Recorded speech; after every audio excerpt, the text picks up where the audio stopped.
Evde, yurtta günlerce sadece oturmak sıkıcı mı? Evet, sıkıcı. Ben de sıkıcı diyorum. Peki ne yapalım?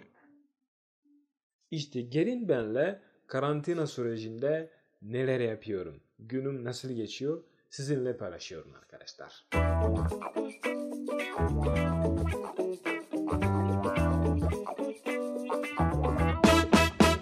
Merhaba arkadaşlar, ben Hamsalim, Tanzanyalıyım. İstanbul'da Marmara Üniversitesi'nde yüksek lisans yapmaktayım. Koronavirüs salgını yüzünden diğer öğrenciler gibi ülkelerimize dönmeyip Türkiye'de kalmayı tercih ettik. Türkiye bursları öğrencilerin büyük kısmı, ben de dahil, ya KYK ya özel yurtlarda kalmaya devam ediyoruz. Tabii ki evde kalanlar mevcut. Hepimiz sağlığımız için karantina altında kalarak evlerimizden, yurtlarımızdan hiç ayrılmıyoruz. Dışarıya çıkmıyoruz. Ben çıkmıyorum, siz de çıkmıyorsunuz. Güzel bir şey yapıyoruz değil mi? Alkış mı? Tamam. Arkadaşlar, acaba kendimize bir soru soralım mı beraber? Koronavirüs çıktığından beri kaç tane video izledik? Kaç tane makale okuduk? Kaç tane klipler izledik? Kaç tane sosyal medyada paylaşımları gördük ve okuduk? Ve altında yapılmış olan yorumları okuduk. Bunlar hepsi birbirinden farklıdır. Hatta sonra belli olmuş ki bu acaba doğru değil miydi? Yalan mıydı? Yanlış mıydı falan dedik. Ben de dedim. Çünkü o günde çok takip ediyordum. Bu psikoloji açıdan zararlı. Peki neler yapmamız gerekiyor? Artık biliyoruz arkadaşlar. Koronavirüs ne olduğunu biliyoruz. Değil mi? Evet. Ne kadar tehlikeli olduğunu biliyoruz. Evet. Bu virüsten kendimizi nasıl koruyacağımızı biliyoruz. İşte şimdi sadece tedbir alma zamanımız var. Artık internette veya sosyal medyada koronavirüs hakkında bütün haberlere inanmamak gerekiyor. Yani inanmayalım. Diyecek olursa ama ben koronavirüs hakkında gelişmeler, gündem haberleri takip etmek istiyorum. Güzel, takip edebilirsiniz. Ben de zaten takip ediyorum ama size tavsiyem şu.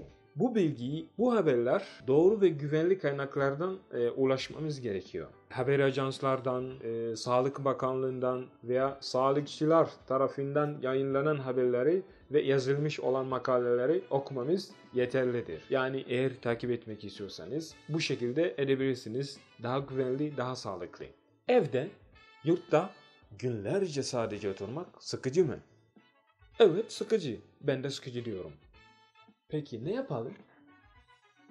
İşte gelin benle karantina sürecinde neler yapıyorum? Günüm nasıl geçiyor? Sizinle paylaşıyorum arkadaşlar. Evet arkadaşlar, günüm nasıl başlıyor? Şöyle başlıyor. Öğrenci olarak siz de öğrencisiniz. Bizim birinci vazifemiz ders çalışmak. Benim ders çalışmak nedir? Tez aşamasında yüksek lisans öğrenci olarak tezim alakalı bütün çalışmalar yapıyorum. Tezimi yazıyorum, kitapları okuyorum, bilgisayarımda olsa, elimde olsa bütün çalışmalar devam ediyor. İşte benim gibi olmayabilirsiniz veya ders aşamasında olabilirsiniz veya lisans öğrenci olabilirsiniz. Ne yapmak lazım? Uzak eğitim sistemiyle derslerinizi takip etmeyi ihmal etmeyelim. Hadi.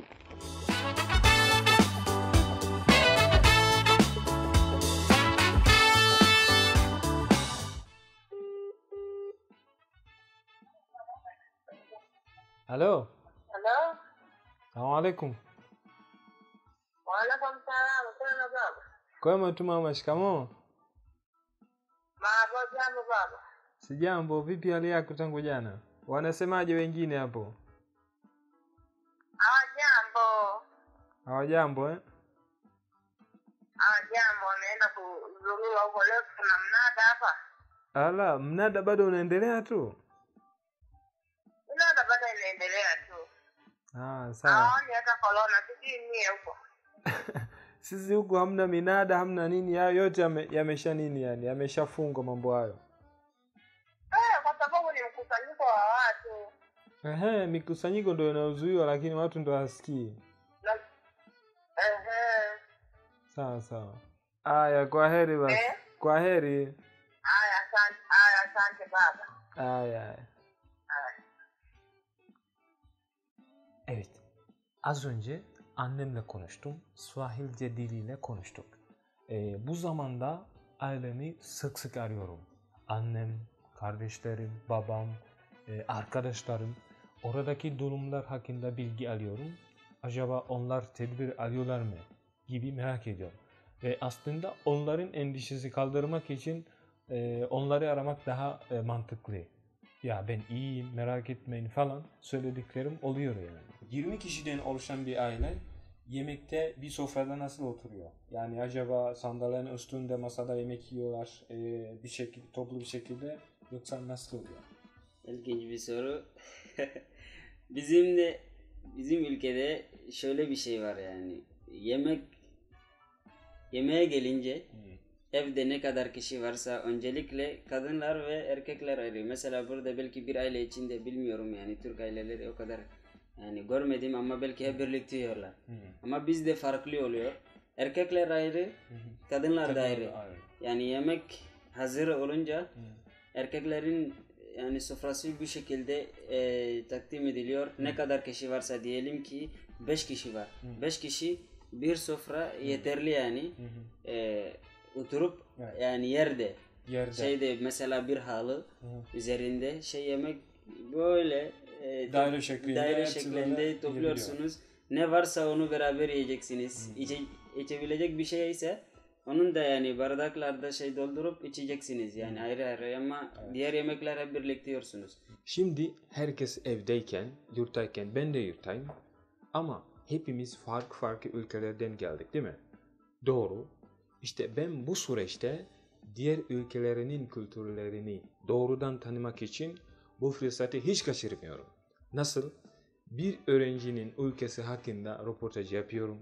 Merak ettiğim şeyleri soruyorum.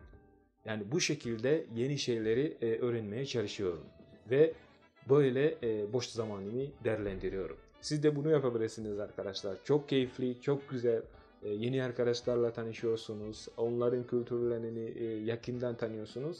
Bu çok güzel bir fırsat aslında.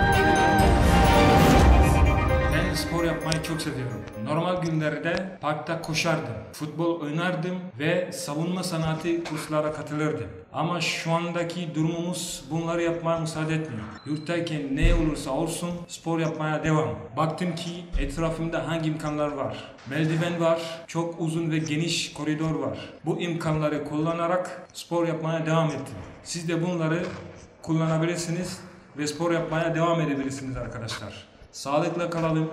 Evde kalalım, yurtta kalalım, dışarı çıkmayalım.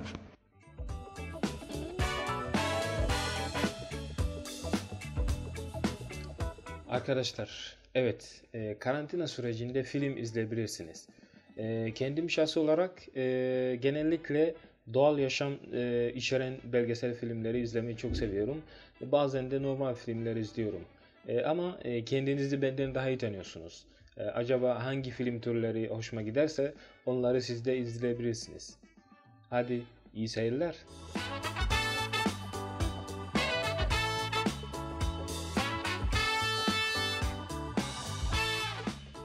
Evet arkadaşlar, günümüzün sonuna kadar geldik. Günüm bu şekilde geçti. Sizin gününüz de umarım ki iyi bir şekilde geçti. Sağlığımız için evde kalalım, dışarıya çıkmayalım. Tabii ki güncel haberler için Türkiye Ulusları sosyal medya hesapları takip etmek çok önemli. Bunu unutmayalım arkadaşlar. Beni de takip etmek istiyorsanız Ham Salim adıyla ya Instagram'da ya YouTube'da takip edebilirsiniz. Ham Salim. K-H-A-M Salim. Görüşmek üzere. Sağlıkla kalın.